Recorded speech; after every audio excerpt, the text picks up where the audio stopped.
Después de Tang, las dinastías no fueron, o sea, bueno, tuvo siempre altibajos, ¿sí? Nosotros aceptamos lo que es un cíclico, ¿sí? Siempre decimos todas las cosas que florecen, decaen, ¿sí? Entonces, bueno, porque justamente para nosotros todas las dinastías, ¿sí? Nacen, o sea, a través de una revolución, un descontento, manifestación, después crecen, florecen y después empieza a decaer.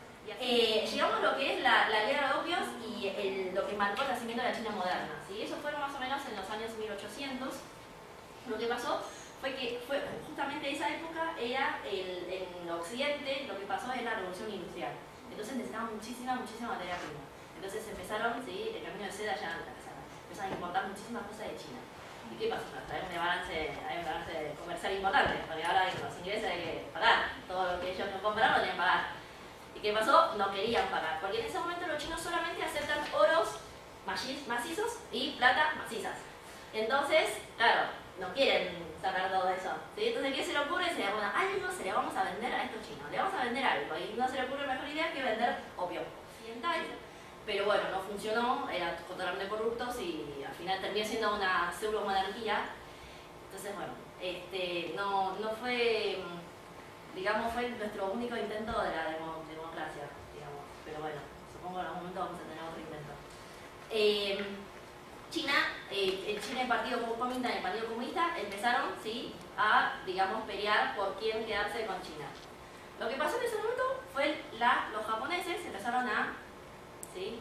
Digamos, ellos empezaron a crecer muchísimo a principios de 1900 y captaron mucho la política de imperialismo, ¿sí? Ellos también querían ocupar China, ¿no? Porque bueno, Japón estaba en la costa, ellos están en la costa de China, es como que por un lado estaba invadiendo Corea y por otro lado China quería quedarse con la parte de Manchuria, que tiene mucho mineral y mucho cobre. Y entonces, ¿qué hicieron los partidos comunistas y los comunistas? Dijeron, bueno, espera, no vamos a discutir nosotros, sino vamos a pelear nosotros con un enemigo súper grande afuera que nos está invadiendo. Entonces lo que vamos a hacer es unificar, ¿sí? Y vamos a pelear contra el enemigo en común que es Japón. Y esto pasó Primera Guerra Mundial, Segunda Guerra Mundial, hasta que en 45, ¿sí? Japón con Hiroshima, bueno, fue derrotado, ¿sí? Gracias a los americanos, ayuda a los americanos, y se retiraron de China. Entonces, claro, pero la solución interna, el problema interno no fue solucionado. Entonces empezamos otra vez 8 años de guerra civil, ¿sí? Entre el Partido Comunista y el Partido Kuomintang, ¿sí? Que, bueno, el desenlace ya lo saben, ¿sí? Perdió Kuomintang. Y entonces ellos deciden irse a Taiwán, ¿sí? Con la idea, ¿sí? Siempre con la idea de volver a un momento recuperar la China, ¿sí? De hecho, bueno, hoy en día yo creo que ya entendieron que no va a pasar, pero hasta los 90 sí seguían con esa idea que recuperaban China. Yo cuando vine, yo vine a los 9, ¿no? Y acá no había colegios chinos de chinos, ¿sí?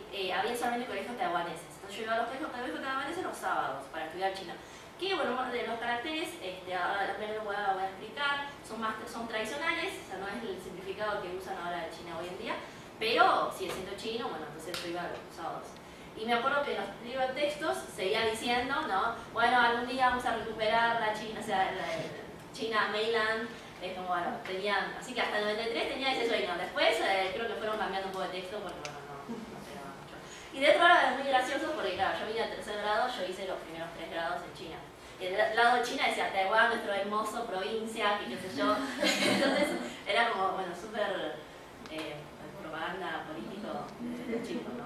Entonces básicamente lo que dice es, ¿sí? No me importa qué sistema económico vas a tener en China, mientras podamos levantarnos, es buen sistema, ¿sí? Entonces ahí empezó a permitir, digamos, la introducción, ¿no? Del capitalismo, ¿sí? Que hoy en día creo que no hay otro país más capitalista que China. Entonces, bueno, fue ahí el semillita que sembró, dijo, bueno, empecemos, ¿sí? Él fue también lo que promovió, ¿sí? En la zona justo en el coste, digamos, limítrofe con Hong Kong, ¿sí? Hace una zona especial, ¿no? De, digamos, antes la ciudad se llama Shenzhen, ¿sí? Que hoy en día es una de las ciudades más importantes de China porque, bueno, justamente está en la frontera con Hong Kong, y ahí empezó, dijo, bueno, vamos a testear a una apertura económica ahí, ¿sí? Lo bueno de China es eso, es que como es todo centralizado, ¿sí? digamos, la decisión lo toman solamente los de arriba, entonces abajo no hay mucho que discutir. Y por otro lado, no es que, a ver, el sistema político está formado de tal manera que no es que el de arriba dice, bueno, yo decido hoy hacer esto y se hace esto, ¿sí? No, ya todo totalmente pensado. Todas las cosas en China se empieza con una ciudad. Siempre hay una ciudad que es el conejo de India que dice, probamos esto. En todo, ¿sí? Entonces, bueno, empezó con la apertura económica y dijo, bueno, probemos en esta ciudad, ¿sí? Pasó hace 6 años, probó, ¿sí? El tema, un tramo, 2 ciudades, el TGV, ¿viste? El tren, no TGV, no se llama TGV, me van a matar los franceses, pero el tren rápido de alta velocidad, probó en un tramo, funcionó toda la China, ¿sí? Entonces, hace muchísimo esta política, ¿no? De implementación. Prueba a un lado, si no funciona, sí, nunca funcionó, no pasa nada, es un pequeño error, ¿sí? Pero si llega a funcionar, enseguida replica a cada rincón del país. Vamos a empezar por, bueno, el dragón, ¿sí? El dragón no es el mismo dragón que ustedes tienen, ¿sí? Que es distinto, el dragón de ustedes escupen fuego, ¿sí? Es un animal maligno, el que se lleva a la princesa, ¿sí? Todo mal, ¿sí? Todo mal con él. El dragón para China sí es totalmente opuesto a la imagen, ¿sí? Le hicieron marketing buenísimo, ¿sí? O sea, es una, bueno, obviamente es una criatura que no existe, ¿sí? Está relacionado con lo supremo, ¿sí? Dice que se formó a través de diferentes partes de 9 animales. 9 para los chinos es el número supremo, ¿sí? El número de rey. De hecho, el rey en China, Monarca en China, es el único que podía, digamos, vestirse de un vestido, ¿sí? Bordado con 9 dragones, ¿sí? Si otros tienen 8, ya te pueden llegar a mandar a la guillotina porque estás aspirando como a robarle el poder al rey, ¿no? Entonces, es una criatura totalmente royal, ¿no? Entonces, como es algo que no existe, ¿sí? Pero tiene muchísima implicancia en los chinos, porque es un símbolo que los chinos se sienten identificados. Todos los chinos hoy en día, vos le preguntás, se siente hijo de dragón. O sea, obviamente no tomo porro, no tomo nada, pero nos sentimos hijos de dragón. Vos decís, como que no sé, es como literianos. Decís, ¿sos literiano? Ah, soy literiano, ¿viste? Entonces, como las fraternidades en Estados Unidos, ¿viste? Que te cuesta tanto, ¿no? Entrar, una vez que entras, alfa, beta, no sé qué cosa, ya sacás el anillo, bueno, entonces somos de la misma familia, ¿sí? Entonces imaginan, eso pasa en una universidad y son tan sólidos. Y todo esto un país entero se siente identificado con un solo símbolo. Esto es totalmente, digamos, irracional, pero súper poderoso, ¿no? ¿Sí? Bueno, es el yin y yang. ¿Está bien? Cuando hablamos de yin y yang, uno tiene muchos prejuicios, piensan que, bueno, me puse el traje de monje y estoy como... así. No es tan así, ¿sí? Está totalmente incorporado. Para nosotros el yin y yang es fenómenos naturales, totalmente está en todos lados, está como omnipotente, está en todos lados, ¿sí? Cuando comemos hablamos de yin y yang, cuando, qué sé yo, como en todo, ¿no? Es como un balance natural, ¿está bien? Por ejemplo, bueno, a mí me gusta hablar de la comida, ¿no? Justo ahí estamos medio aparte de esta hora, me parece que ya me viene la hora de comida. Entonces, por ejemplo, si vos te mandas muchas papas fritas, un día, el otro día te comes una ensalada, ¿está bien? Estos son más o menos, papas fritas tienen un exceso de yang, ¿sí? Entonces vos te comes algo yin como para bajar eso, ¿sí? Entonces, como que está en la vida cotidiana, ¿sí? No es algo de que yo salgo del palanca para ver, a ver el feng shui, si hoy tengo que vivir acá o no tengo que vivir acá, ¿sí? No es tan así, sino es algo mucho más cotidiano. Y se habla muchísimo del balance, de la armonía, ¿sí? Que todo como está interrelacionado. El yang, lo que nosotros nos provoca, por ejemplo, es el tema de, bueno, como todo es muy positivo, o sea, como que nada es súper positivo, nada es súper negativo, ¿sí? Y entonces cuando te pasan momentos malos, bájatela, como que no te preocupes, que después ya va a mejorar, ¿sí? Entonces, eso lo que hace que el chino, ¿sí? Sepa soportar tanto, ¿sí? Por eso, digamos, soportó la última dinastía casi 200 años con todo digamos, corrupción y todo eso, y no hicieron nada, ¿sí? ¿Por qué no hicieron nada? Porque que soporta un montón, dice, bueno, en un momento va a mejorar. No son muy proactivos, ¿sí? Es una palabra que hoy en día está de moda, a todo el mundo le se ve cuando yo soy proactiva.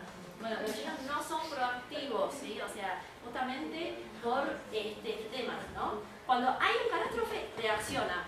Pero cuando no hay, bueno, está bien, ya va a pasar, ya va a mejorar, ¿sí? De hecho, este carácter, que significa aguantar, ¿sí? Abajo es un corazón y arriba un cuchillo. Un corazón, abajo es un cuchillo, como que ya estás en el horno, por eso, bueno, no me voy a mover, así no me va a pasar nada. ¿Está bien? Y bueno, hoy en día obviamente es mucho más moderno las cosas, ¿sí? Los chinos ya se van perdiendo, ¿sí? Siempre se pierde algo. Un momento una ciudad tuvo que sacar una ley para obligar que los hijos vayan a visitar a los padres al geriátrico, que es algo de una dimensión medio moderno, nuevo, que bueno, para nosotros a veces también es escandaloso, pero son cosas que también pasan, lamentablemente, con la globalización, lamentablemente pasan. Pero bueno, este es como debería ser, ¿sí? Tengo que empezar a ejercitar para tener una buena espalda. Entonces, la influencia también influyó muchísimo en la política, ¿sí? Casi todos los reyes de todas las dinastías estudian, o sea, lo tienen de referente a Confucio. Entonces eso hace que, bueno, obviamente lo central, lo que es Lucas, y es la bondad, no invadir. Eso también hace que China, por ejemplo, descubrió, en realidad se dice que Cheng He se fue a viaje con su barco, llegó a América primero, no sé, bueno, puede ser, pero nunca se quedaron, digamos, se quedaron ahí, ¿sí? Porque los viajes siempre fueron de conocimientos, no se querían quedar y invadir, ¿sí? Todo esto tiene mucho que ver con Confucio, porque bueno, Confucio transmite eso, ¿no? De que bueno, no hay que ser amistosos, ¿sí? Son países amistosos, no hay que invadir. Eso influyó muchísimo y bueno, eso también lo que pasó, que lo había explicado antes, llevó en cierto sentido a la decadencia, porque no se empezó a adecuar. O sea, adecuar digamos, la condición en ese momento, ¿no? O sea, ya 2000 años después se seguía respetando exactamente lo que decía Confucio. Entonces en los momentos las cosas no van. Y bueno, entonces obviamente nos falta la última personaje que ya lo habíamos mencionado, ¿sí? Quien no tomó parte de la Mao. Mao tuvo, digamos, influenció en toda una generación, ¿no? O sea, en realidad toda la generación después de la China moderna, ¿sí? Fue influenciado por Mao. ¿Está bien? Entonces tenemos, qué sé yo, es un personaje bastante controversial, ¿no? Porque hay cosas buenas que hizo, ¿sí? El occidente tiene imágenes bastante malas, yo creo que el PR que tiene es malo, ¿sí? Entonces, como que tiene la imagen muy mala en el occidente, pero en realidad para el chino no es tan así, ¿sí? O sea, los chinos generalmente lo quieren bastante, no porque el gobierno te obliga a quererlo, sino lo sigue queriendo, ¿sí? Por ejemplo, en el caso de mis padres, ellos, yo creo que no hay otras personas mejores que ellos para explicar la situación, porque ellos sufrieron muchísimo por la revolución cultural, pero sin embargo hoy en día sigue pensando que Mao fue uno de los políticos más grandes y, digamos, el presidente más importante que hubo en China, ¿no? De hecho, toda la actualidad lo agradecen, ¿sí? En China lo agradecen muchísimo a Mao. Esto también, bueno, volviendo al tema del yin yang, ¿sí? Ven que, por ejemplo, también saben que nadie es perfecto, entonces puede aceptar que tenga un puntito negro, está bien, lo aceptamos, ¿sí? Bueno, en el 49 fundó la República Popular de China, ¿sí? Yo me acuerdo, 49, y digamos, él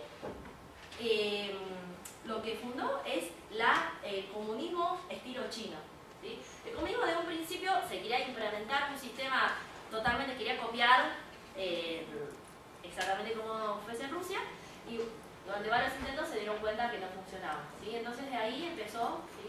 El camino a lo que es comunismo estilo chino. Y ahora lo llamamos, somos muy creativos en los nombres, país en vía de camino hacia el comunismo, digamos, hacia el socialismo. Estamos yendo hacia el socialismo. Entonces, para justificar todo este boom, ¿no? Capitalista. Como que, bueno, aceptamos que no somos perfectos y estamos perfeccionalizándonos hacia el socialismo.